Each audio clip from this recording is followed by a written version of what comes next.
Top quality और consistent performance के लिए सिर्फ सिल्वर पंप नाम याद रखना।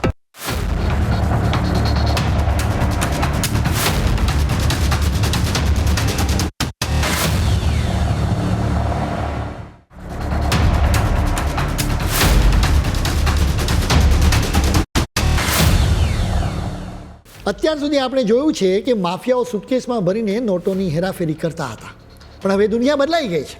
ડ્રગ્સ પહોંચાડનાર હોય કે હથિયારોના માફિયા, તેઓ હવે ક્રિપ્ટોકરન્સીમાં લેવડ દેવડ કરે છે, જ્યાં અબજો રૂપિયાની હેરાફેરી થાય છે, પણ કોઈને ખબર સુદ્ધા પડતી નથી, કેમ કે આખી સિસ્ટમમાં નથી કોઈ બેંક કે નથી કોઈ સરકારી સિક્કો. ક્રિપ્ટોકરન્સીને ટ્રેસ કરવી સહેલી નથી, એટલા માટે જ ક્રિપ્ટો ગુનાગારી માટે નવું હથિયાર છે. હવે ક્રિપ્ટોના આવા ઉપયોગ પર ફૂલ સ્ટોપ મૂકવા માટે કેન્દ્રીય નાણાં મંત્રાલય હેઠળ કામ કરતું ફાઇનાન્શિયલ ઇન્ટેલિજન્સ યુનિટ મેદાને આવ્યું છે. આ યુનિટે ક્રિપ્ટો પ્લેટફોર્મ્સ માટેના નિયમો અત્યંત કડક બનાવ્યા છે. હવે માત્ર ડોક્યુમેન્ટ્સથી કામ નહીં ચાલે, પરંતુ યુઝરનું લાઈવ આઈડેન્ટિટી વેરિફિકેશન કરવામાં આવશે અને તેનું લોકેશન પણ ચેક કરાશે.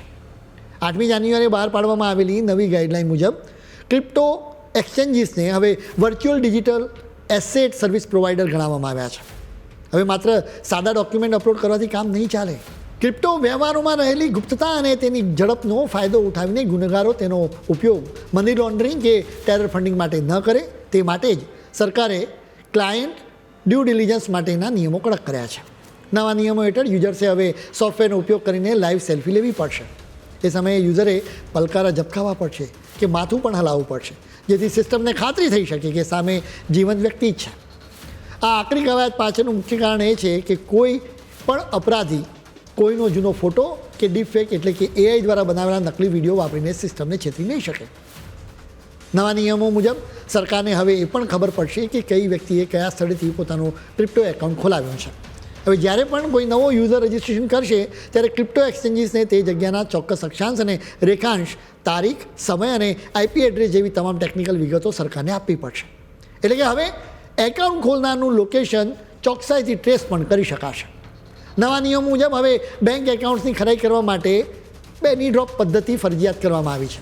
આ પદ્ધતિમાં યુઝરના બેંક ખાતામાં ₹1 જેવી નજીવી રકમ જમા કરવામાં આવશે, જેથી એ ખાતરી કરી શકાય કે બેંક એકાઉન્ટ ખરેખર સક્રિય છે અને રજિસ્ટ્રેશન કરાવનાર વ્યક્તિનું જ એ એકાઉન્ટ છે. આ ઉપરાંત હવે માત્ર પાન કાર્ડથી કામ નહીં ચાલે. યુઝર્સે સેકન્ડરી આઈડી તરીકે પાસપોર્ટ, આધાર કાર્ડ અથવા મતદાર કાર્ડ પણ આપવું પડશે. સાથે જ સુરક્ષાને વધુ મજબૂત કરવા માટે ઈમેલ આઈડી અને મોબાઈલ નંબર માટે ઓટીપી વેરિફિકેશન પણ અનિવાર્ય બનાવવામાં આવ્યું છે. ક્રિપ્ટોકરન્સી દ્વારા થતી કમાણીના સ્ત્રોત કે તેની લેવડ દેવડની વિગતો છુપાવવા માટેની તમામ રીતોને સરકાર બંધ કરવા માગે છે.